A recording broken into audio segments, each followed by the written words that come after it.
Let's check out this short wheelbase Pajero. See why it wants to run like a busted ass.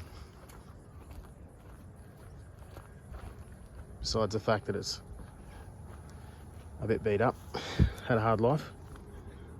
It's got some engine noises. Tried a few tricks, haven't fixed it, so we're gonna have to get our hands dirty. Stick around. Let's find out what's wrong with this Pajero.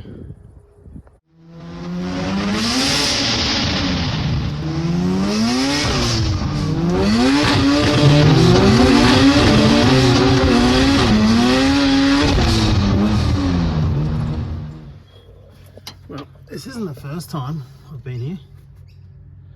It's probably not going to be the last. So this is a Mitsubishi Pajero, short wheelbase, bush basher, paddock basher, whatever you want to call it. And I did electronic ignition on it, upgraded to the Bosch ignition, messed around, fixed up the distributor, went through the carby on the float levels and everything, got it running really good, and then decided to not run good again. And then it ran good, and then it decided to not run good again. I want to take the rocker cover off, have a look what's going on in there. See what might be causing it to run like a busted ass randomly. I've ruled out, obviously, the distributor and the carby because it did start and run really well and rev really well, and then went bad and then went good again. Also, I did upgrade the coil to a much bigger coil, so it's got plenty of spark. Messed around with the timing, got it good. Messed around with the carby, the jets, and the float level. Got that all good, because that's really all you have to do on those old school weapons like that.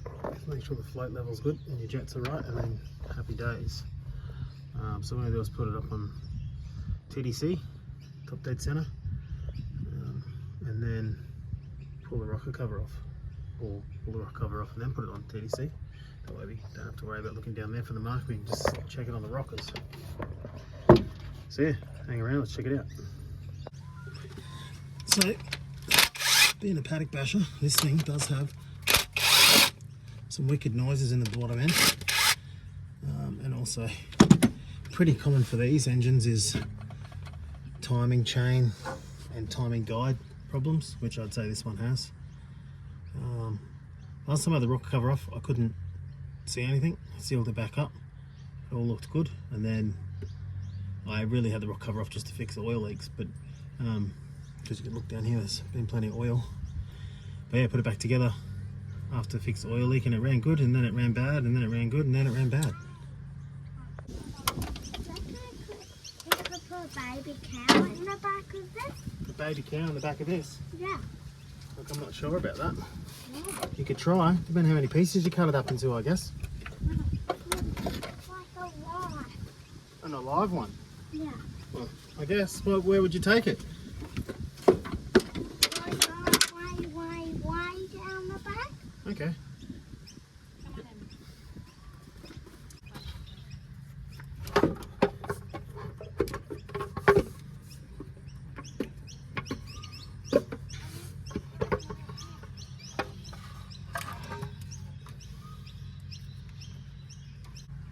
Can't really see too much straight away, so I might have to turn it over a few times. We'll see if anything looks out of place.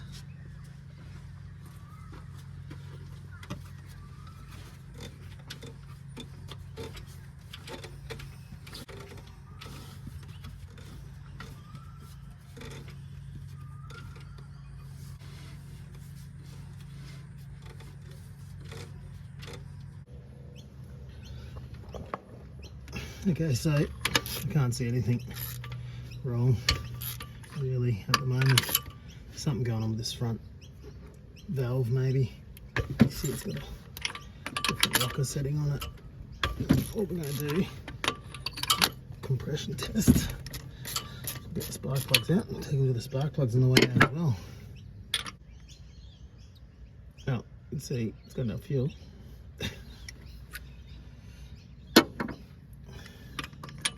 I was running with the choke stuck on before, so that one's not much better. Obviously, if you can't tell already, this thing's had a bit of a hard life and it's been repaired before. Plenty of silicone around the front timing cover. So the head's been off at one stage. There's a pile of rocker gear inside it.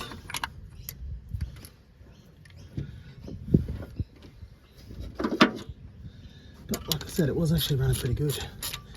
And then it ran bad, and then good, and then bad. So I guess we've got to find out why that is. So they're all bad, but they're not the reason. So let's get our compression tester out. So we're 120 on the first one.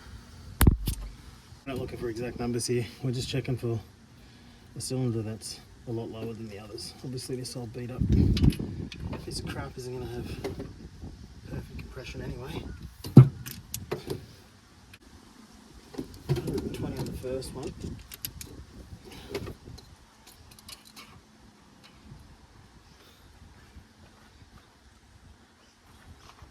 Let's see what we get on the second one.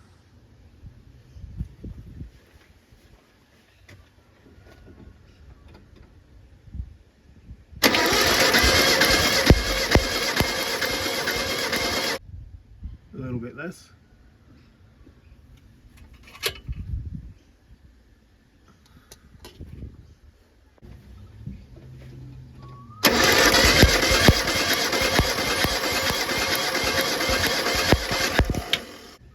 Same as number 2.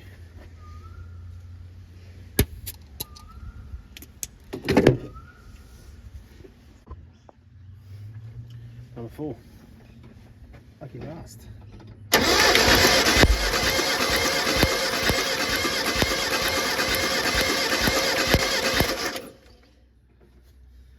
Well, you can hear we got plenty of spark. Those leads are arcing out on the motor. It's a little bit less, but around the same as the other 3. So let's go back to number 1.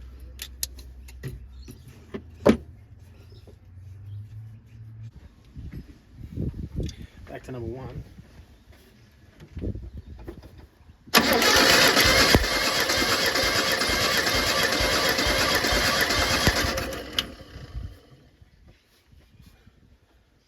Isn't that weird? 120.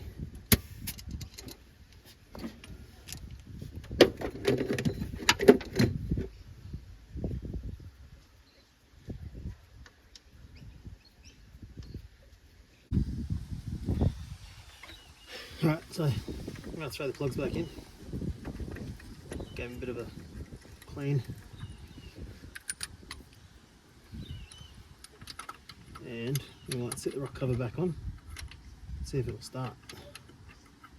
We can't see how it's going to run. Since we can't find anything here, maybe we'll run it until it runs bad and then take another look.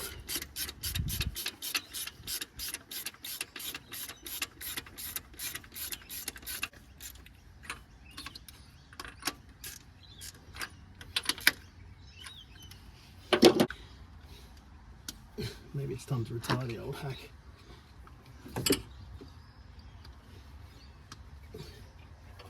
Send it off. Okay, I just messed that up, didn't I? That'd be interesting. Goes down that way. That one goes there. That one goes there, perhaps. Maybe. We'll find out when we start it up.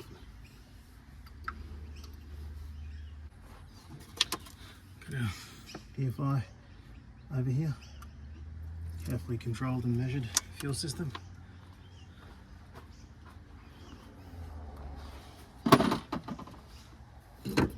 Get rid of the trusty compression tester. I reckon let's see what it does. Watch your eyes.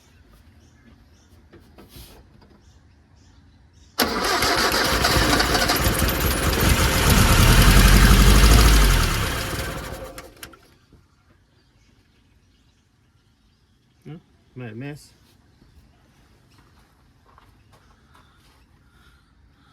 Let's Set the rock cover back on and see what happens.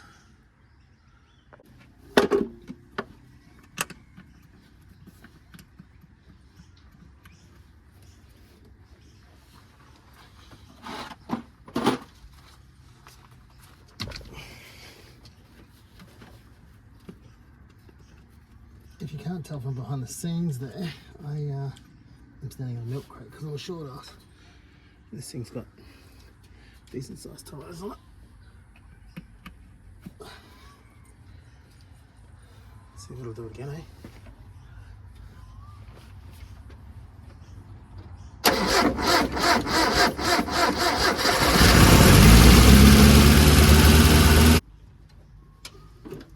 It's all up a bit too high.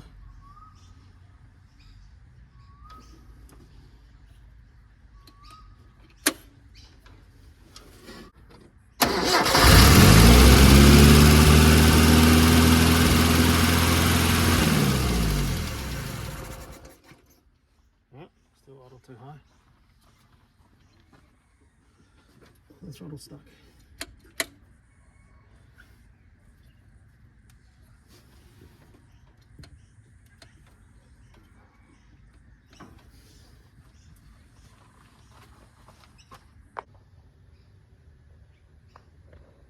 If you're thinking that got out of hand pretty quick, you're right. I didn't video it, but I got a bit distracted with a tractor steering box. But what happened was I checked the timing and it was miles out, and for some reason the tension, I kept losing all tension, and now we're here. And obviously if you see that orange silicone, you know something's not going to be right, and something isn't right. Silicone literally from arsehole to breakfast. I've already scraped the heap off and pulled the heap out of the chain and everywhere. So I'm gonna have to get this all cleaned up. I've already done that wheel pump. Pulled it down, cleaned it, chucked it, reassembled it. Gonna have to get this back to resembling the front of a motor, I guess, and seal it up the best we can. It is just a bush basher for the farm, so let's see if we can get it to run again without backfiring and carrying on. There's just boogers of this stuff everywhere. It's really not doing anything for anybody. Got a rag down there at the sump, but we're gonna have to get this thing a bit cleaned down inside the sump as well. Pull the drain plug and let's put some fresh oil in it. Might get some degreaser on that, break it down a bit.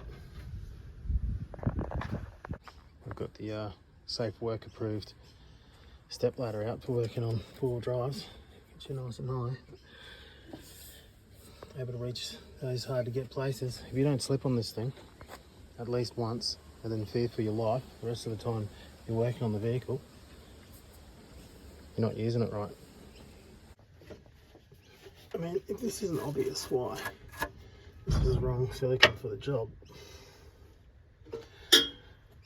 there might be something wrong with you. Basically, this stuff only sticks to itself.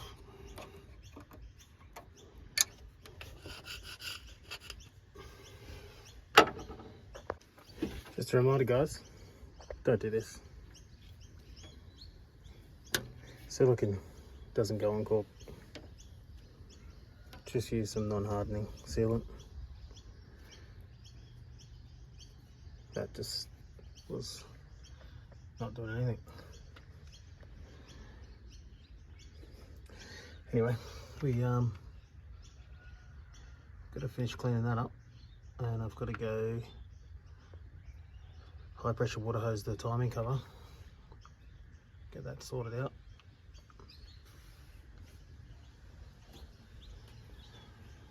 I can say that is not one of my favourite jobs.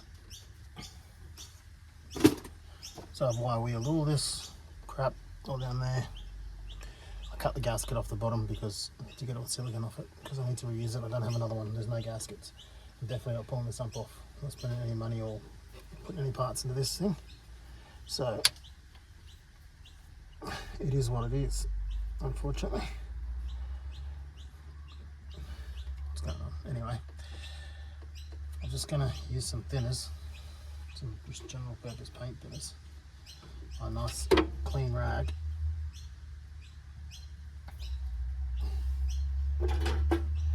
Get this surface ready for the oil pump, because we're going to do a dodgy, kind of like what was done, but a proper dodgy. We're going to have to use sealant on the back of the oil pump and the face of the block, because we don't have a gasket. I don't have a hard gasket. Even if it did, it would have been ruined by all the silicone anyway. So this is really good for a final wipe down and clean. And it dries really fast. I think for bush bash and farm hack, that's pretty clean. Let's get this oil pump on. So I didn't have a gasket, as I said, but I did find a picture of one. And that's as good as having a gasket, right? But anyway, what I did was kind of just copied the gasket. But with RTV, with some silicone rather than paper. A little bit of imagination, I guess.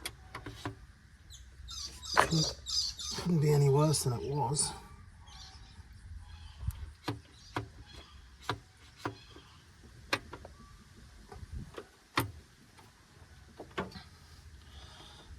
Alright, so I did leave that silicone to dry a little bit before I banged it on there.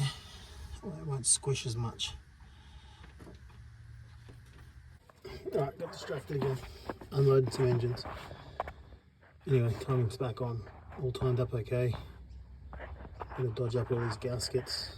I did have to put a stopper in the tensioner. I noticed when I was looking at the timing chain marks on the intranet that these are meant to have a stopper, which was missing. So I made a little stopper for the tensioner so I can't go all the way back in. So that could have been some of its issue, I guess. Anyway, it all timed up good. Balance shafts and everything timed up. Everything's sweet. If you do get stuck, the keyway on the crank on the 4G54 faces pretty much horizontal, and then you count between is 18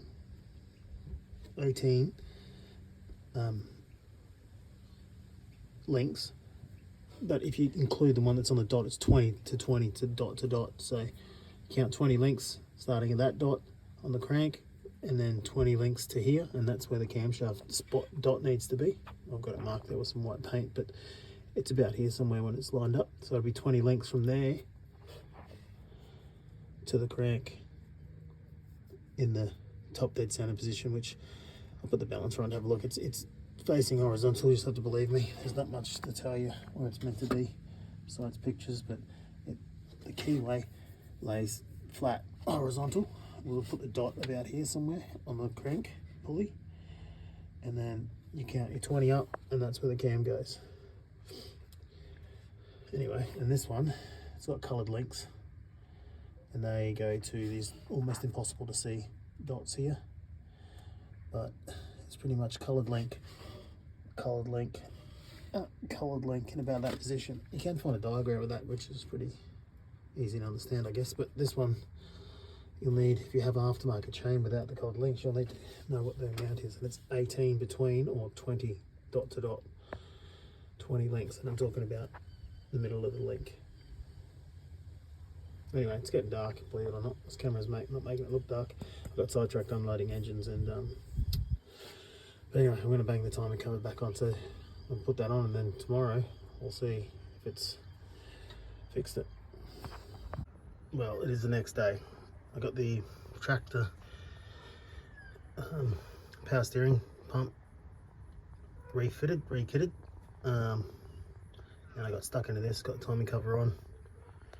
Turned it over a few times, everything looks good. That sound, whatever it was, doesn't seem to be there right now, so that's good as well. You can see you've got the black RTV on there, just a little bit of squish between the cover and the motor. The squish under the head there. The cork gasket I took right back to cork, and we just used some non-hardening sealant down there. But yeah, gonna keep going with it. See if this thing doesn't explode when we start it up. Might reset the rockers too. So these are adjustable, so it's kind of good. They're not hydraulic. Put some lash in them, set them how you want them, I guess. Don't have to worry about any noises. You can adjust the noise out. Here we are. Look, I'm not going to say this is the first start, but how good does this sound?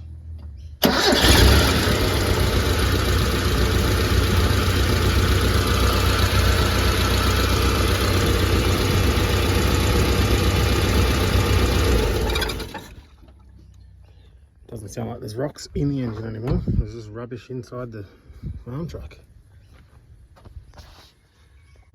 Well, let's go on to the next problem. Throttle cable.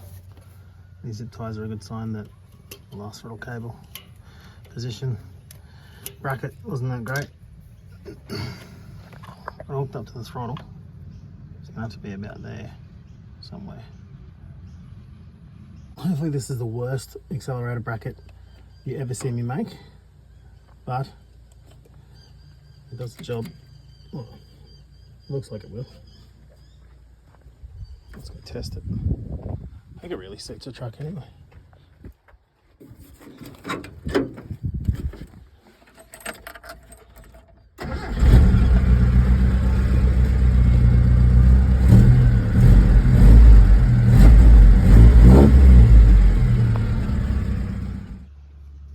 Well, it's not over yet. Secondary's decided to start sticking on the Weber. Not sure why. So I pulled it off, just have a look, gave it a clean. It feels like there's something, some grime or dirt in the bar or in the throttle, so holding the blade open. So I'll give it a clean out. It moves a bit freer, so I'm gonna put it back together. I'm not sure if there's anything missing under here. I think this little fella might actually be hitting on the carburetor body. So I think it probably might have been a spacer or something to get that away. So what I might do is swap these around. Someone might have pulled it apart at some stage. I might swap these around and see if this washer, yeah, look, that washer looks like it's been against that thing before. So I reckon that might be the problem. I'll give it a shot and put that washer on first. It's not going to work.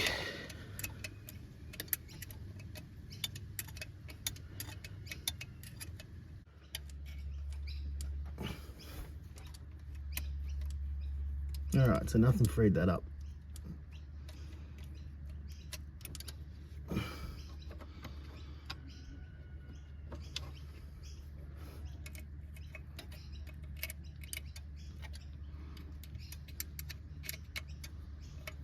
So you might just put this thing back together the way it was, and then see if cleaning that throttle bar out, the rod has done anything.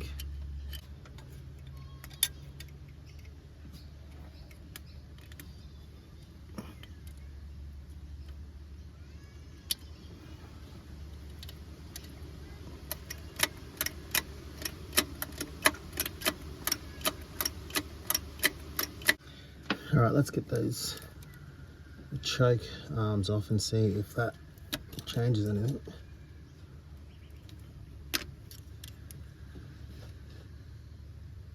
I had this loosened off before to get that bracket off. I didn't tighten it back up, so let's see how we go with this. Fire out this Crappy brackets are annoying off this crappy K&N old school filter thing. Actually, I think it's a red line. Flooding the crap out of this thing.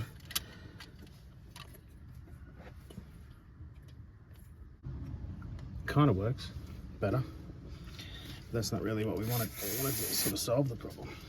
I think we're gonna have to give it a try though.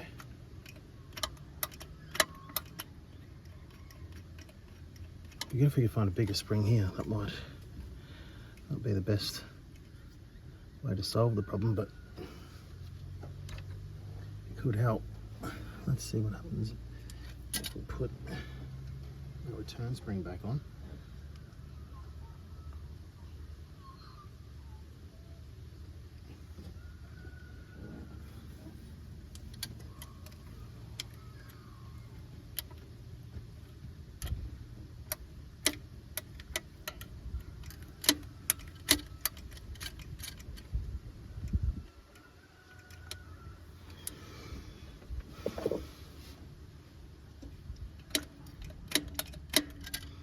Well, let's give it a try. All right, another battery. Let's try again. Well, I think this might be the problem. Idiot.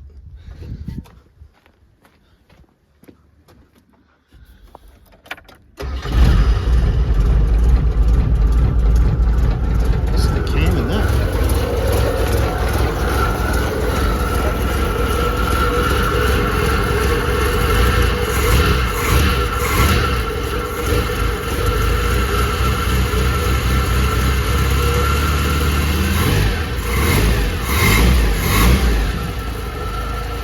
Alright, here's a tip, a little trick that says to be vacuum advance, the unit's working. So we've got one of these old school electronical points distributors, and if the vacuum's working, just put the vacuum line in there, put this end in your mouth, give it a suck. I can feel it's doing nothing. So with that hooked up and a broken diaphragm in there, that would just be sucking air straight into the intake manifold, causing an air leak. So hooking that up is pointless. We're just not going to have any vacuum advance in the distributor. It will be a source of an air leak anyway. So you can replace these couple of screws and then a circlip inside, a little C-clip I should say. And you can replace the vacuum advance module. Oh, you wouldn't read about it, but one of those plugs I cleaned up was faulty. Chances of that. Clean the original ones, put them back in. Here we are. Let's put those other ones in the bin.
think that's it for the Pajero video. I reckon it's good as done. Check out the startup.